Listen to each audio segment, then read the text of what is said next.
What's good, family? Welcome back to the Ballard Report, where we break down the world behind the world. Those hidden dynamics that shape our lives, our communities, and the battles we don't always see coming. I'm your host, Rome Ballard, and today, we're talking about a prison far more dangerous than concrete walls and barbed wire fences. A prison you can't see, a prison you can't touch, a prison you can walk into without even knowing the door was open.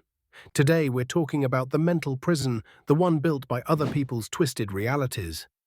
This morning, I watched a man get sucked straight into a mental prison.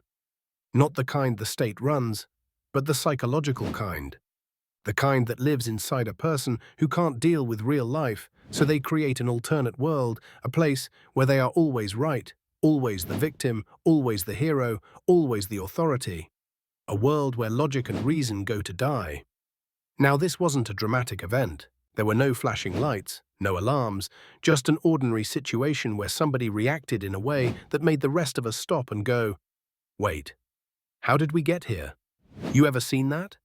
Where an ordinary moment turns into a whole dysfunctional circus because one person is operating on rules the rest of us never agreed to. That's the trap, that's the mental prison, and the man I watched today, he didn't walk into it, he got pulled into it. And just who are the architects of the mental prison? See, some people, when real life gets too heavy, when accountability feels like a burden, they don't try to fix their situation. They don't try to grow. They don't try to evolve. They build a world where they don't have to. A world where their beliefs replace facts and their feelings override logic. A world where their insecurity becomes law and their imagination becomes truth.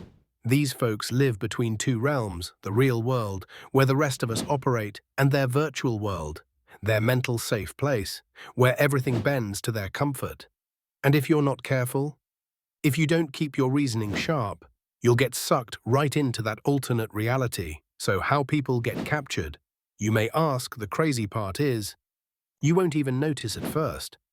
At the beginning, it looks like patience, it looks like compassion, it looks like understanding. But what you're really doing is agreeing to rules that don't make sense. You try to explain something logical, and they respond with something unreasonable. You try to calm things down, and they escalate. You try to stick to the facts, and they change the whole storyline. And this is where the danger comes in. If your reasoning skills are strong, you can pull them back to reality. If they're weak, they pull you into theirs. The moment you start going along just to keep the peace, that's the moment the prison gate closes. Because when you accept twisted logic long enough, when you adapt to unreasonable reactions long enough, when you adjust your behavior to fit their fantasy long enough, it becomes your new normal, and that's the moment you realize you didn't just visit their virtual world, you moved in. So how do we keep from getting locked in someone else's alternate universe? Number 1, know your own reality. Facts, values, reason, ground yourself in them every day. Number 2, don't negotiate with irrationality. You can't reason with someone who built their world to avoid reasoning. Let me say that again. You can't reason with someone who built their world to avoid reasoning. Number 3, never sacrifice your sanity for someone else's comfort.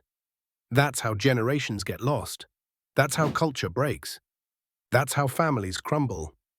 Number 4, call things what they are. When something is unreasonable, say it. When something is illogical, name it. When something manipulates your reality, cut it off. Because here's the truth.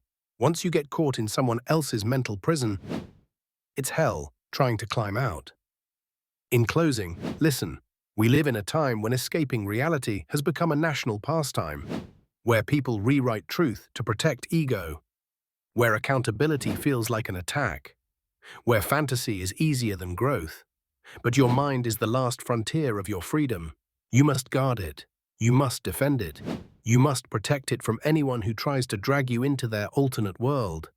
Because once you lose your ability to reason, once you normalize dysfunction, once you accept twisted logic as truth, you're no longer free, and real freedom starts in the mind. This has been the Ballard Report.